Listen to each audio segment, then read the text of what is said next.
Imagine this. The power goes out. Not just a quick flicker during a thunderstorm, but a massive grid-down blackout that stretches across entire cities. Day one, it almost feels like a break from reality. You dig out the flashlights, light some candles, maybe even laugh about it. There's a strange novelty to it. No notifications, no noise, just silence. Maybe you sit down with your family, play a board game, tell a few stories. It almost feels peaceful. But by day two, that feeling is gone, completely gone. Reality sets in fast. That expensive stainless steel smart fridge sitting in your kitchen, the one with the touch screen, the ice maker, the Wi-Fi connection, it just became a sealed box of slowly rotting food. Without a steady, unbroken flow of electricity, your frozen goods begin to soften, then melt. Ice cream turns into soup, meat starts to sweat. Your crisp vegetables, they become limp, wet, and completely unappetizing.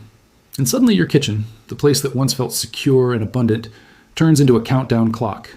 Sounds like a scene from a doomsday movie, right? But here's the uncomfortable truth most of us avoid thinking about. You're literally one snapped power line away from losing the ability to preserve something as basic as a carrot. We've built our entire modern existence on top of the electrical grid. Everything, from food storage to communication to water systems, depends on it.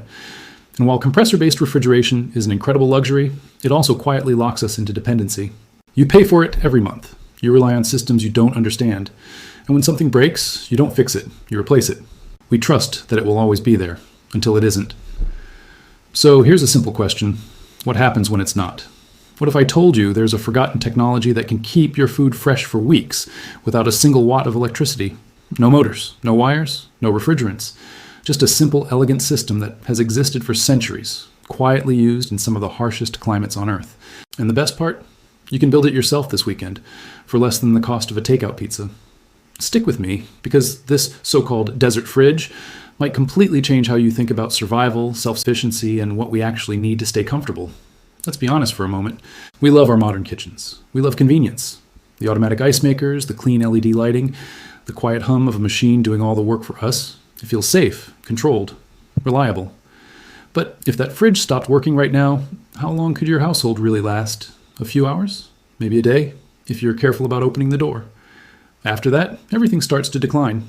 And when blackouts drag on, whether from winter storms, heat waves, or aging infrastructure, things escalate quickly. Supermarket shelves empty within hours. Supply chains stall. Fresh food disappears first. Whatever you have at home becomes everything you have. From the outside, our homes look secure. Solid walls, locked doors, full kitchens. But underneath that surface, we've outsourced something very basic. Our ability to preserve food to a system we don't control.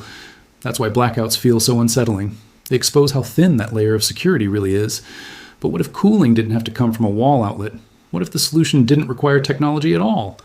This is where the Zir pot comes in, also known as the pot-in-pot cooler, or more simply, the desert fridge. In places like northern Nigeria, where temperatures are extreme and electricity is unreliable or non-existent, refrigeration isn't a luxury, it's survival.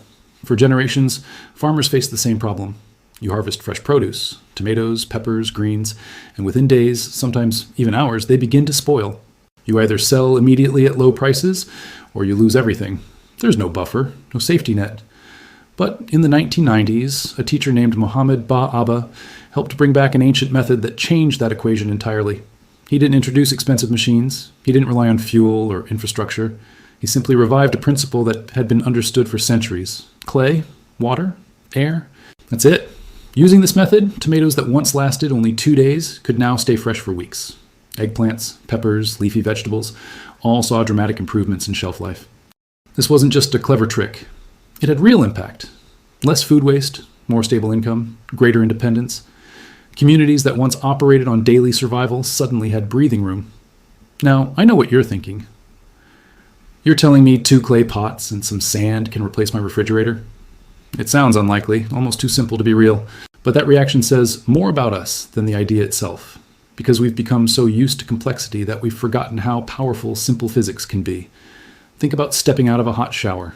The room isn't cold, but the moment air touches your wet skin, you feel a chill. Or think about sweating on a hot day.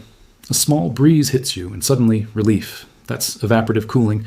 When water changes from liquid to vapor, it requires energy, and it pulls that energy, heat, from its surroundings. A Zir pot uses that exact principle. Here's how it works. You take a smaller clay pot and place it inside a larger one. You fill the space between them with wet sand. Then you cover the top with a damp cloth. That's the entire system. But the key detail, the one that makes or breaks everything, is the outer pot. It must be unglazed, completely raw, no coating, no polish, because it needs to be porous. That porous clay allows water from the sand to slowly seep through to the outer surface. When air passes over it, the water evaporates, and in doing so, pulls heat away from the structure. That heat loss moves inward, cooling the inner chamber. It doesn't generate cold the way a refrigerator does. It simply removes heat continuously. And under the right conditions, the effect is surprisingly strong. Vegetables stay firm, water becomes noticeably cool, the internal temperature can drop significantly compared to the surrounding air. Building one is simple, but small details matter. You'll need 2 pots with about a 1 to 2 inch gap between them. Make sure the outer one absorbs water. If you splash water on it and it darkens immediately, it's perfect. Use clean sand, river sand, or construction sand works well. Avoid soil completely. Soil becomes dense and muddy, blocking airflow and ruining the cooling process. Seal the drainage holes. Add a base layer of sand. Insert the smaller pot. Pack the gap evenly. Then slowly add water until the sand is fully saturated, but not flooded. Place your food inside. Cover the top with a damp cloth. That's it.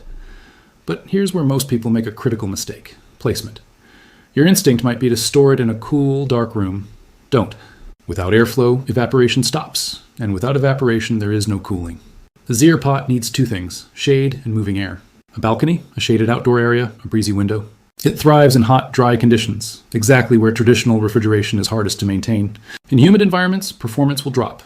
The air is already saturated with moisture, so evaporation slows down. That's not a design flaw, that's just thermodynamics. Maintenance is minimal. Check the sand once or twice a day. If it's dry, add water. Keep the cloth damp. That's your energy source, not electricity, not fuel, just water and airflow. Now let's be realistic. This won't freeze your ice cream. It won't safely store raw meat long term. But that's not the purpose. The Zier pot isn't a replacement for modern appliances. It's a backup. A simple, reliable, zero-cost system that keeps essential food fresh when everything else fails. And maybe more importantly, it changes how you think. We've been conditioned to believe that every problem requires a complex, expensive solution. But this proves something different. Resilience doesn't come from technology alone. It comes from understanding how the world works and how to use it. So here's a simple challenge. Don't wait for the next blackout. Build one this weekend, test it, put a few vegetables inside, feel the temperature difference with your own hands. Because once you see it working, it stops being an idea. It becomes something real. And real knowledge is something no outage can take away. Because at the end of the day, true security isn't about owning the best tools. It's about knowing what to do when those tools stop working.